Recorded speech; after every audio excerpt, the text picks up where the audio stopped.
So I'm very happy that we've got Naoko Abe here this evening presenting her second English language book. I suspect the reason there are so many of you here is that the first one was fantastic. I very much enjoyed it. In fact, I originally came across Naoko when she gave a presentation about it at the Japanese embassy. I think it was the New Year party, in fact. And I thought, gosh, that's really interesting. So I pestered her to come and give a book launch of the book here. And then I was slightly embarrassed because when she did, I was actually in Japan, so I missed it. So this time I'm very glad that I'm going to be able to hear the presentation of the second book. So the first book, which many of you will have come across, was called Cherry Ingram, the Englishman Who Saved Japan's Blossoms, and it made quite a big hit. It was chosen as Book of the Week by Radio 4, so one could hear extracts from it. Naoko was asked to give presentations all over the country, and indeed outside this country, about it, one of which my mother told me she went to in Dartington in Devon. And it was chosen as one of the best books of the year by the Sunday Times and the Daily Mirror and various other places, and it won also a prize in Japan for the Japanese version, and has now been translated into 8 languages. So this is the second English language book. Actually, Naoko's written 5 books in Japanese.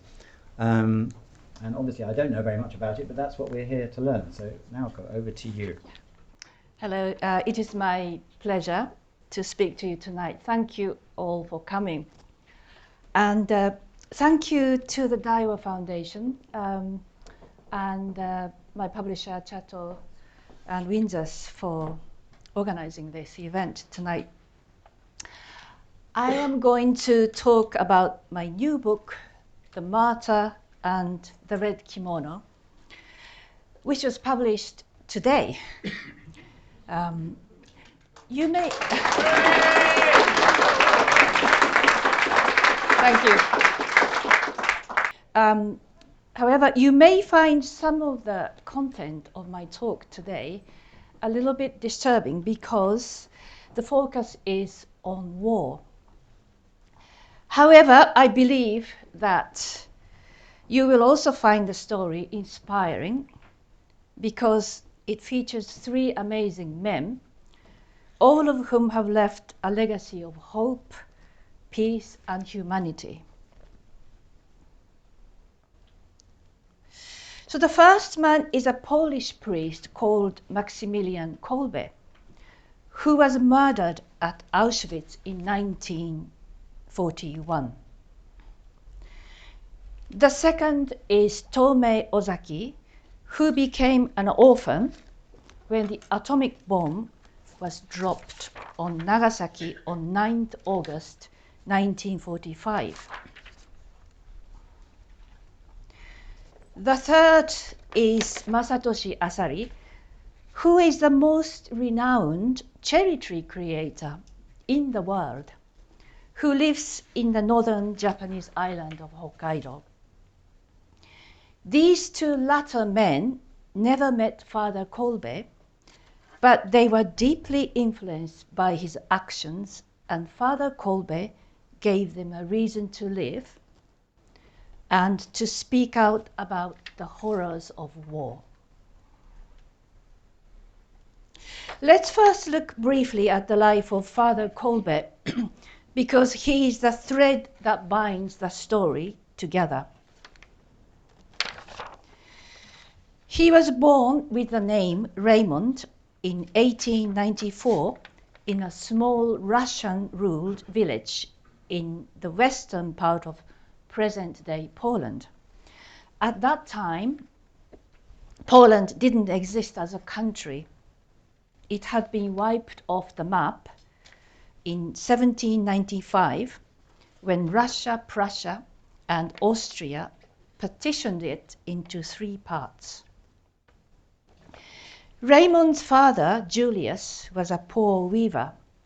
His mother, Maria, was a midwife and was extremely religious. Julius was a local leader of Polish patriots who secretly sought to regain independence. So Raymond grew up in a very religious and patriotic atmosphere, and he believed that his mission in life was to fight for his country's liberation as a Knight of the Virgin Mary. In this photo of the church choir, Raymond is on the far left in the front row. Raymond excelled in sciences in his school. Extremely intelligent and driven, he was obsessed with the idea of space travel, and his nickname was Spaceman. He was given the religious name of Maximilian when he began training to become a member of a Franciscan order. At the age of 18 in 1912, Maximilian won a scholarship to Rome. It was an eye-opening experience for him because it was the home of the Roman Catholic Church, and there were fellow students from all over the world. There, he formed an organization within the Franciscan order with 6 other young friars. He said his goal was to conquer the world with faith. But he thought that conventional methods of preaching to the public were outdated and restrictive. Instead, he wanted to use the media, including the new technology of radio, to spread Christianity. However, whilst in Rome, Kolbe developed tuberculosis, which he suffered from for the rest of his life. But he refused to let his illness get in his way. After graduating with 2 doctorates, he returned to Poland, which had become independent after the First World War. There, he started printing a magazine. Many Franciscans opposed his methods, so he was exiled to a dilapidated monastery where he bought an ancient manual printing press. To everyone's surprise, the magazine became extremely popular because it was written for a mass audience. In 1927, Kolbe and a group of friars moved to some land west of Warsaw.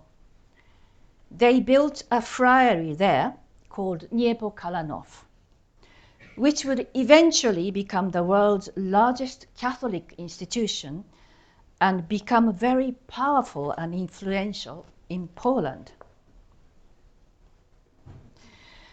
Kolbe still wasn't satisfied. Incredibly ambitious and impatient, he wanted to conquer the world immediately. He chose Japan as his first stop after reading about how the missionary Saint Francis Xavier had brought Catholicism to Japan in 1549 for the first time. Xavier had initially been very successful, but the shogun saw Catholicism as a threat and banned the religion in 1614, which had led to 2 centuries of persecution against Catholics in Japan. Kolbe believed that he could realize Xavier's dream 370 years later. Over in the Far East were 2 Japanese boys whose lives would eventually become greatly affected by Kolbe. One was Koichi Tagawa, later to become known as Tōmei Ozaki. Koichi was born in 1928 on the northern tip of Korea. As you know, Korea had been a Japanese territory since 1910, and Koichi's parents had come there from Nagasaki. The family lived in a city called Razon. This became a boom town after Japan set up the puppet state of Manchukuo in 1933, because it was on the fastest and shortest route between Japan and Manchuria.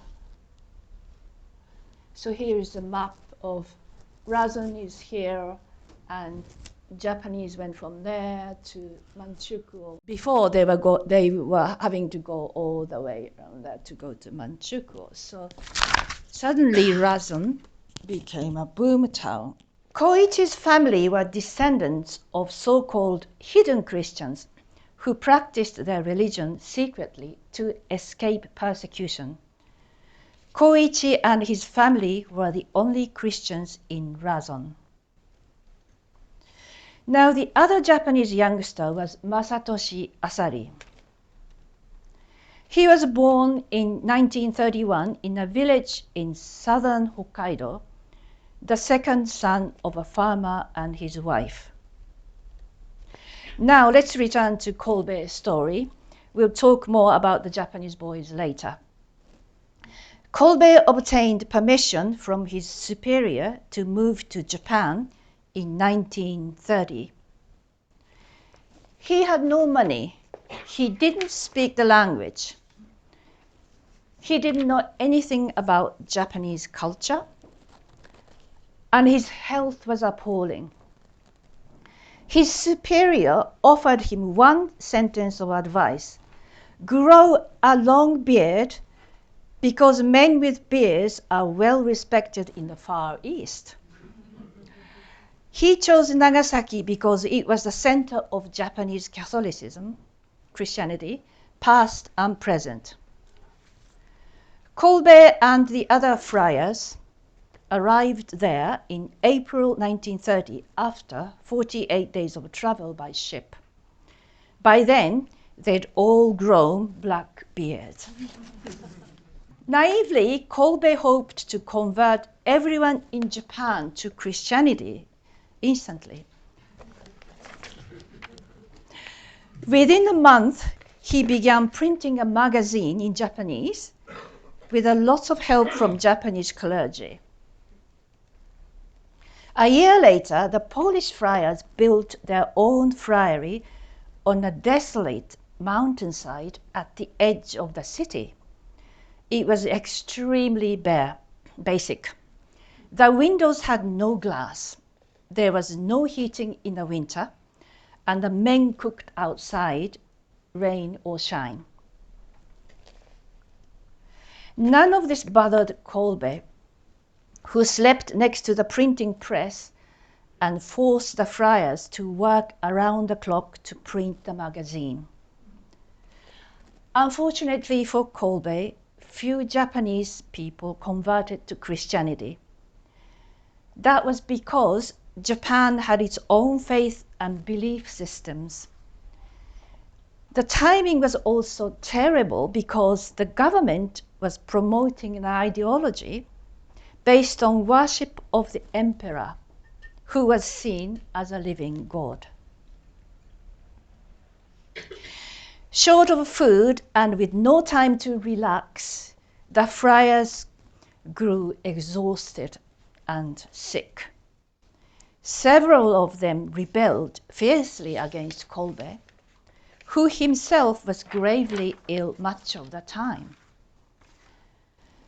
Conditions only started to improve when another priest arrived from Poland to become head of the friary, and Kolbe was asked to take on other duties. In 1936, after 6 years in Japan, Kolbe was called back to Poland to become head of the Niepokalanów friary again. As he was leaving, Kolbe said he had hoped to leave his bones in Japan. Back in Poland, Kolbe felt almost reborn as he returned to a familiar culture. Japan had changed him, and he had come to realize that he needed to listen more to the friars. He introduced many democratic changes and gave the friars more time to relax. Under his leadership, the friary grew ever more prestigious and powerful, boasting close to 800 men. The publishing department was particularly successful, printing magazines, books, and a daily newspaper called The Little Daily, which would soon become the largest daily in Poland. This was the peak of Kolbe's success, although he had great ambitions for the future. Those plans never happened. Hitler became German Chancellor in 1933, and it was clear by 1939 that the Nazis intended to invade Poland. In response, Kolbe's friary became a place of spiritual resistance. The daily newspaper printed numerous anti-Hitler articles and caricatured Hitler while calling for solidarity among the Polish people. On September 1st, 1939, Germany invaded Poland, which led to the start of the Second World War. Kolbe's life was in danger, but communications between Japan and Poland ceased, so the friars in Nagasaki had no idea of his fate until 7 years later. In brief, the Germans arrived at the friary in mid-September 1939 and arrested Kolbe and 47 friars. This photo shows them being marched off to an internment camp. They were released 80 days later. After Kolbe came back to the friary, Niepokalanów became a sanctuary for displaced people from across Poland, including Polish Jews. Kolbe was rearrested by the Gestapo in February 1941. He was first sent to Pawiak prison in Warsaw, where political prisoners and priests were often tortured, and then to Auschwitz. There he was set to work on a construction site. Kolbe, who was continually sick, was often beaten by the guards because he was so slow. Despite this, Kolbe repeatedly told his fellow Polish inmates, quote, "Hatred is not creative. Only love is creative. The Nazis cannot kill the Polish spirit within us." End quote. One day, a prisoner escaped from the block where Kolbe lived. All 400 inmates from the block were forced to stand in a square without food or drink until the prisoner was captured. He wasn't found. So the deputy head of Auschwitz chose 10 inmates to send to a starvation chamber. When one of the men cried out that he had a family, Kolbe stepped forward and volunteered to take his place. The 10 men stripped and walked down these stairs to a dark and tiny room underground. Kolbe comforted the terrified men, leading them in prayers and hymns. One by one, the men perished. After 2 weeks, on 14th August 1941, a German criminal was sent to inject carbolic acid into Kolbe's left arm, killing him instantly.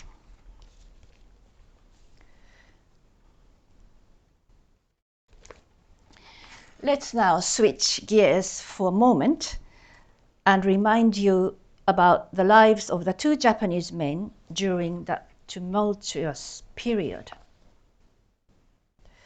Our second protagonist, Koichi Tagawa, was attending an elite junior high school in Korea in early 1941. But at the age of 12, he hurt his lower back very badly, and this developed into spinal tuberculosis, and his mother decided to take him to Nagasaki, which was her hometown, for treatment. His father had died 5 years earlier. It was in Nagasaki that Koichi heard about the attack on Pearl Harbor on December 8, 1941, which pulled the United States into the Second World War. After being discharged from hospital, Koichi worked at a Mitsubishi factory in Nagasaki, making torpedoes. By mid-1945, it was clear that Japan had lost the war. The Americans started bombing Japan's major cities, including Tokyo. And on 6 August 1945, the city of Hiroshima was devastated by the world's first atomic bomb. 3 days later, a second atomic bomb exploded over Nagasaki. More than 70,000 residents died in the blast. As we now know, Nagasaki wasn't intended to be the first target of the second atomic bomb, but a series of mistakes and unfortunate circumstances led to this outcome. And what few people know was that the bomb detonated almost directly above Asia's largest cathedral. This was in the Catholic district where Koichi Tagawa and his mother lived. About 8,500 Catholics died in the bombing, out of a total Catholic population in Nagasaki of 12,000. Ironically, the chief pilot of the plane that dropped the bomb was a devout Irish-American Catholic. And before takeoff, 2 Christian priests blessed the bomb. On the ground, there was total devastation and destruction. An American research scholar later wrote that, quote, "The Nagasaki strike was the greatest irony of the Second World War. We Americans fought to defend freedom, but our final act of combat would be to drop the deadliest bomb ever devised by man onto Japan's most Christian of communities." End quote. Koichi Tagawa survived the bomb because he was working in an underground tunnel. At 2 minutes past 11 in the morning, an incredible wind blew into the tunnel, throwing everyone onto the ground. Soon, it was filled with hundreds of severely injured and burnt people. Incredibly, Koichi kept a diary which he shared with me. He also drew maps and pictures of what he did that day. So Koichi started walking towards his home to look for his mother. It took him 5 hours. Normally, it only took him 30 minutes. There were bodies everywhere. Outside the Mitsubishi factory, he pulled a young woman from the debris, but he abandoned her when an American plane flew over. He saw a dying colleague with an open belly. It was a man who had bullied him at work, but Koichi didn't help him. When he finally reached home, it was in flames. He called out, "Okachan, Mommy! Okachan, Mommy!" No one answered. That night, Koichi wrote in his diary, "How tragic! My home has disappeared, engulfed in endless fire. I think only of my mother, but I could not find her injured body or corpse." For 18 days, Koichi camped out on a mountainside with 7 relatives. The things he witnessed and wrote about are too appalling to relate here. His relatives died one by one. He burned their bodies and picked out the bones to put in a family grave. Koichi was now an orphan, aged 17. He cried alone and poured his soul into his diary. Diary, 23rd August. Quote, "I have no clothes, no possessions. Without my mother, life is meaningless. All that beckons is a mountain of hardships." End quote. 2 months after the bomb, Koichi knocked on the door of the Nagasaki friary that Father Kolbe had founded. The friary survived the blast because it was shielded by a mountain, miraculously. After months of terror, Koichi had found a new home. Japan was in ruins. Everyone was tired, hungry, and dispirited. It had been 14 years since Japan had invaded Manchuria. 14 years of almost non-stop war. As you know, General Douglas MacArthur arrived in Japan as Supreme Commander for the Allied powers, which occupied Japan until 1952. MacArthur made the Emperor announce that he was no longer a living god.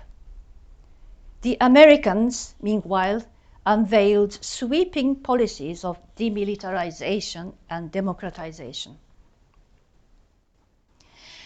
In Nagasaki, the surviving Catholics struggled to understand their predicament.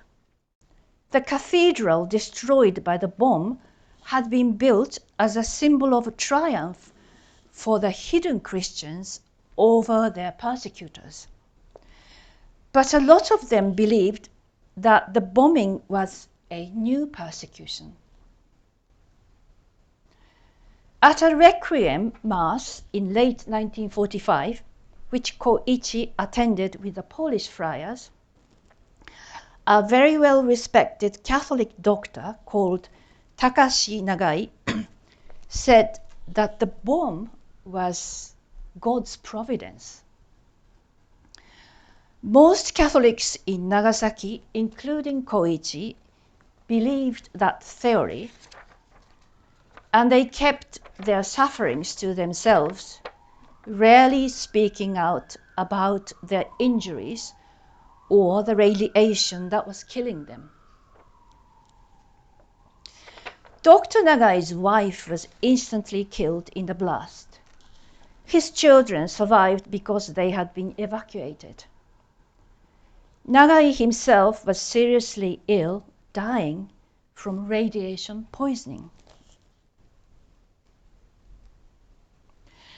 As I mentioned earlier, the Polish friars in Nagasaki didn't know what happened to Father Kolbe after the German invasion. But in September 1946, a letter arrived from Poland explaining Kolbe's ordeals. Koichi Tagawa had changed his name to Tōmei Ozaki while studying to become a friar. After listening to the story about Kolbe's martyrdom, Ozaki was traumatized. He was haunted by guilt because he hadn't helped dying people on the day of the Nagasaki bombing. How was it possible that Kolbe gave up his life to save another human being? He felt that he and all other humans were inherently selfish, and he decided to dedicate his life to understanding Kolbe. Unfortunately, he became gravely ill again and spent 11 years convalescing. But after recovering, he made 10 trips to Auschwitz, beginning in 1971, to follow in Kolbe's footsteps. Each time, he told me, he visited the starvation chamber. Each time, he said, he heard the cries of the dying men, and each time, the memories of the bombing day in Nagasaki flooded back. To Ozaki, Auschwitz and Nagasaki were one and the same. Two parallel living hells, two symbols of extreme cruelty. In the starvation chamber, Ozaki said he finally understood the true meanings of Kolbe's act, that pure selfless love for others could conquer ego and hate, and that life was always worth living, no matter how dire the circumstances. In 1981, the Polish Pope John Paul II visited Hiroshima and Nagasaki in the first ever trip to Japan by a pontiff. John Paul made a special visit to the friary founded by Kolbe. In a speech, the Pope said, "War is the work of man, not God." After hearing this, many Nagasaki Catholics started discussing their personal stories for the first time.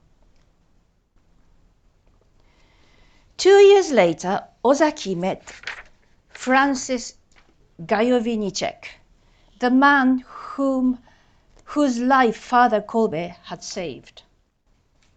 Gajowniczek, who was 81, told Ozaki that it was his responsibility to tell the world about Kolbe, Auschwitz, and the atomic bomb. Back in Nagasaki, Ozaki started visiting schools and institutions to talk about the horrors of war. Now in Hokkaido, meanwhile, our third protagonist, Masatoshi Asari, survived the end of the war and its aftermath by living on weeds, clover, locusts, and grasshoppers. Asari was haunted by the realization that the entire war had been fought under a false ideology that worshipped the emperor as God. He felt that he had been lied to by the Japanese government and military. Mr. Asari became a primary school teacher and began to cultivate cherry blossoms in his spare time. He saw the blossoms as symbols of peace and friendship, and he was determined that his pupils would never have to fight in another conflict. In 1965, he created a peace park in the town of Matsumae in Hokkaido. Over the next 40 years, he created more than 100 varieties of cherry trees. Today, Matsumae Park is the world's biggest cherry park, with more than 10,000 trees spreading from the ocean to the mountains. The park is virtually unknown outside Japan. Asari was also an historian, and he researched the history of Korean and Chinese laborers and Allied prisoners of war who had been brought to Hokkaido and worked in appalling conditions. As a sign of atonement and reconciliation, Asari sent cherry trees to places whose people had suffered from Japanese aggression, including Beijing, Pyongyang, and Windsor Great Park near London. If you buy a cherry tree in Britain today, there's a good chance that it is the offspring of one created in Japan by Asari. In June 1987, the Japanese television network NHK, equivalent of BBC, aired a program about Asari's peace initiatives to other countries. By chance, one viewer was an admirer of Father Kolbe. So she contacted Asari and asked him to send cherries to Poland. She also sent him one of Tōmei Ozaki's books about Kolbe. By reading the book, Asari was deeply shocked. He believed Kolbe's act in Auschwitz was the ultimate defiance against evil.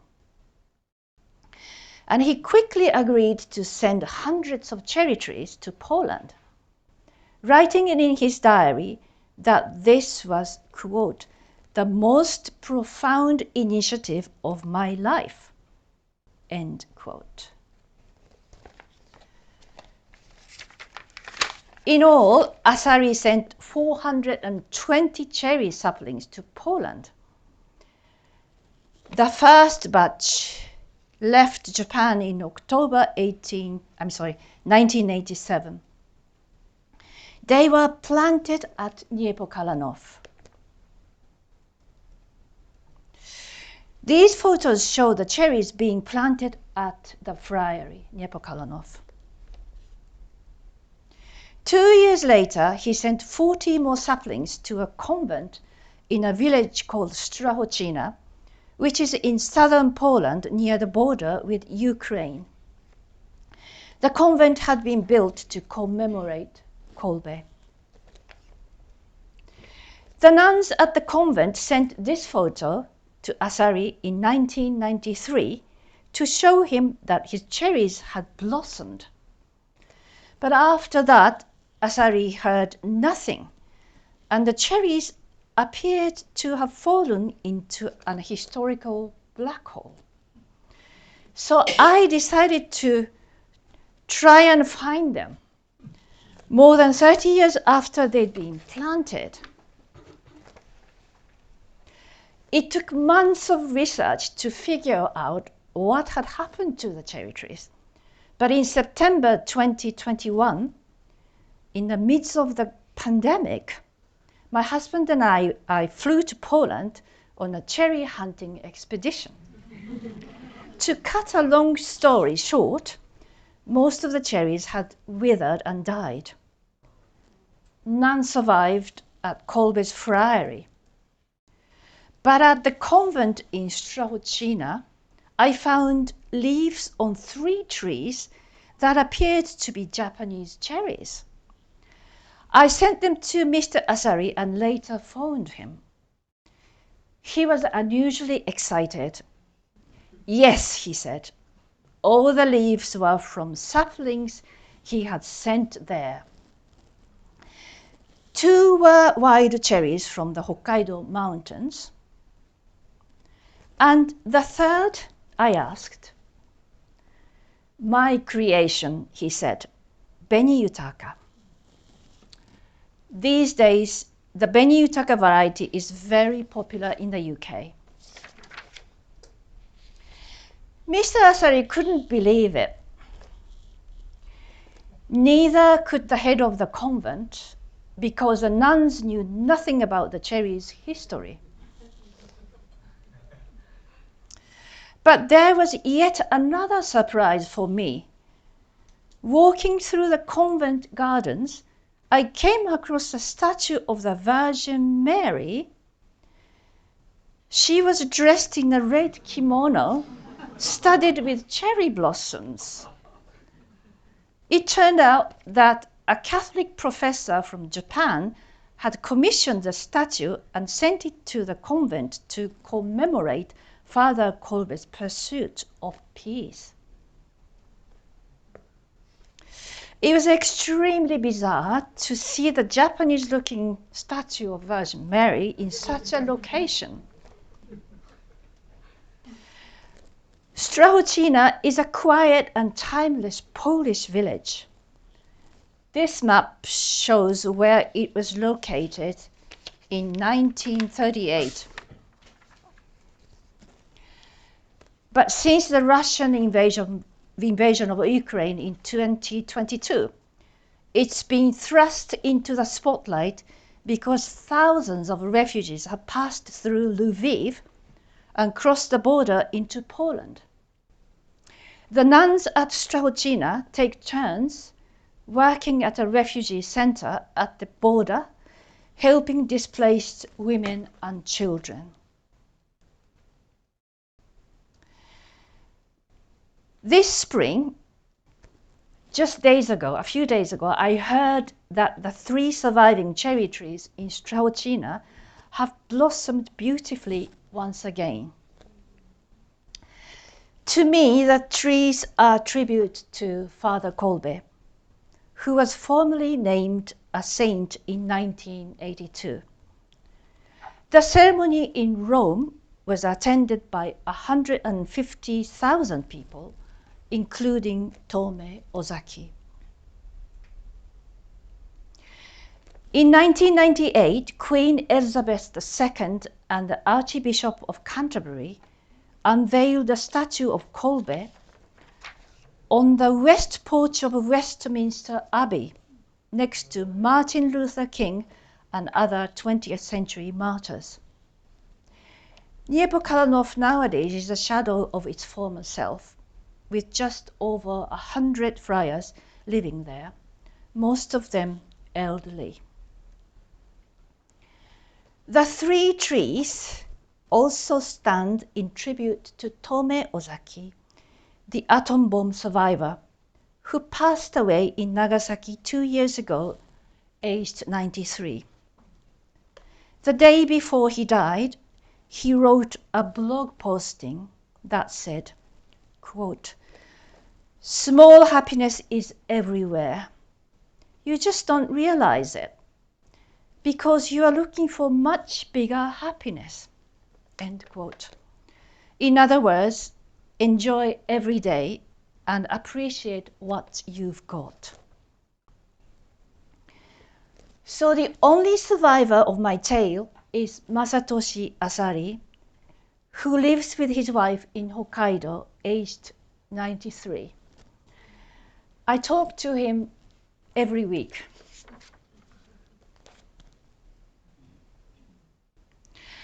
Mr. Asari's generation is dying out, and so it's been left to our generation to ensure that our children and their children understand that wars don't just destroy people and places. They destroy dignity, integrity, and humanity. To Mr. Asari, the surviving trees and the kimono-clad statue are symbols of hope and peace. They represent everyone who died at Auschwitz and Nagasaki and in countless conflicts through the ages. They also represent hope that future generations might eventually learn to live without war. Because unless the killing stops, we risk destroying ourselves, our planet, and everything we love. Thank you very much.